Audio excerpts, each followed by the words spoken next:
Right, whilst this is purging, I thought, should I do, still purging? Yeah, we're still purging. So whilst this is purging, all that does is it just spins the pump and it'll start pushing the air out because I've just refilled the upstairs heating. Now, I thought I'd do a little run through on this boiler for those of you who don't know. So let's keep it simplified. This is a Vaillant 938. That's a standard 38 kilowatt combi boiler. On the back here is their Aquastor, whatever it's called. And what this allows is a higher flow rate because it sort of preheats a little 15 litre cylinder at the back there. Any bigger than 15 litres, I think it starts diving into G3 regulations where you need pressure release valve and stuff like that. So you don't need that with this. But so what that's allowing is a higher flow rate through the boiler. So if it was just going through a combi boiler, it'd be restricted just through the plate and you get a lower flow rate per minute. So that allows a quicker flow rate of hot water from a combi boiler point of view. So out of our flow here, comes out, also sets forward a little bit, goes in, we've got our RV2. This is a Spirotech RV2. What this does is when the pump spins in the boiler, it produces little micro bubbles, as you can imagine, swirling all the water. So little bubbles travel down and it collects through here and is purged out this little vent here because we want to get out rid of as much air as possible. Air equals corrosion, equals iron oxide, equals black sludging. The heating system equals parts going wrong in the boiler. We want to eliminate that. It then goes down, and you see here now, it's joined at the back here with close couple T's, and then goes with it back into the filter. Here, obviously the filter, self-explanatory. Any iron oxide or black sludge that's collected is now protected here by this magnet because it's iron oxide, it's magnetic, so this is what this magnet's for. So it traps all the dirt here, and then on your service you attach a little hose here and you can flush that out, flush all that crap that's in that filter out, and then that goes back into the boiler. So what we've created there is a little primary circuit, okay? So we've created a little mini central heating circuit, and this is just going around really sending this home. Now, when you do close couple T's, you have to upsize it. So hence why it goes into a 28mm T and then back down to 22. So that's essential. You can't just put 22mm T's in. It has to be upsized, okay? So I found that was probably the neatest way for me to do that. A lot of people branch out the side, but I really like this method. It looks really nice and symmetrical. I love symmetry. So it comes through here. Now, we come out here with our flow. It goes into this secondary pump. Now this is wired, as you can see, when the boiler pump is switched on, this switches on as well. So they work together, right? And that goes into the external pump too, which I showed you on a previous video of this job. So that then kicks around the pump. Now this is a separate pump to that one, so there's two pumps. And as soon as you come off hydraulic separation like this, you need another pump. So that pump's off there, goes through. I've got flushing points here and here for a power flusher. Made that nice and easy for someone in the future.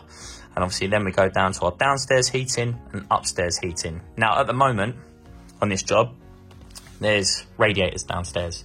So it can just be zoned. But in the future, like next year or something, they're gonna do a big extension, a load of underfloor heating going everywhere. And as we know, underfloor heating works at a delta T of 11.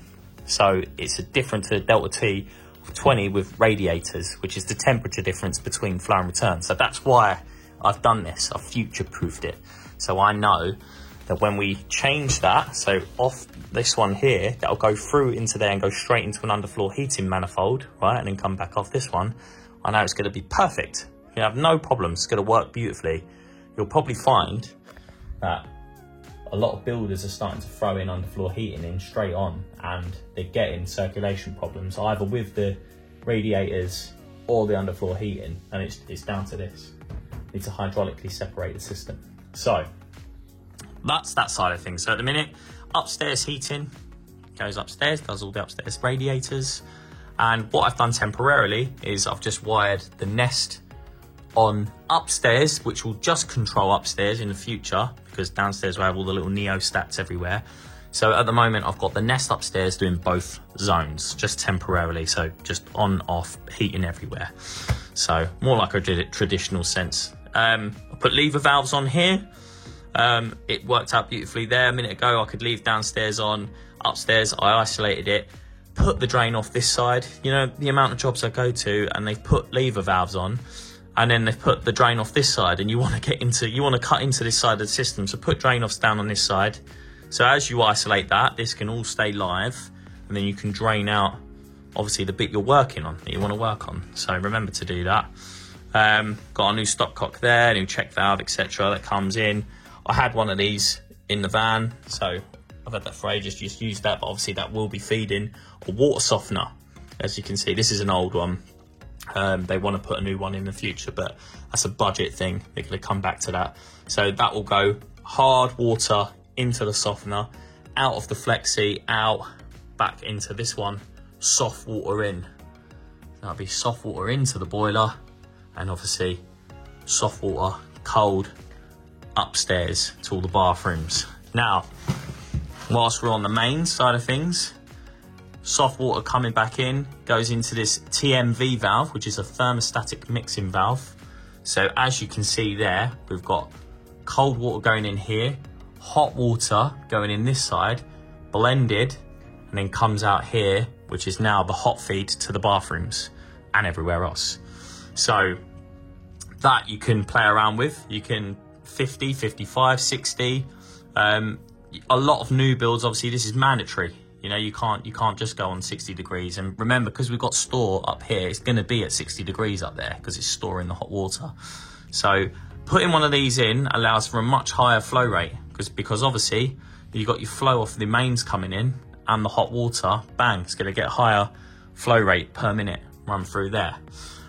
Gas, obviously, I'll put an isolator on and a test nipple, so we can do all our gas bits and pieces. I don't like talking about too much gas stuff on YouTube because, you know, you should be a gas safe engineer if you're doing that. So yeah, we're not going to dive into that too much. And obviously at the back here, get one of these McAlpine ton dishes. This is for that PRV that's up the back there. You see that PRV at the top there? So if we've got any problems with the store, you can see that dripping through there, and that's just taken out and into this. Obviously, standard PRV on the boiler side of things, that runs into this Tesla ton, which is a new little Tesla tons, lovely.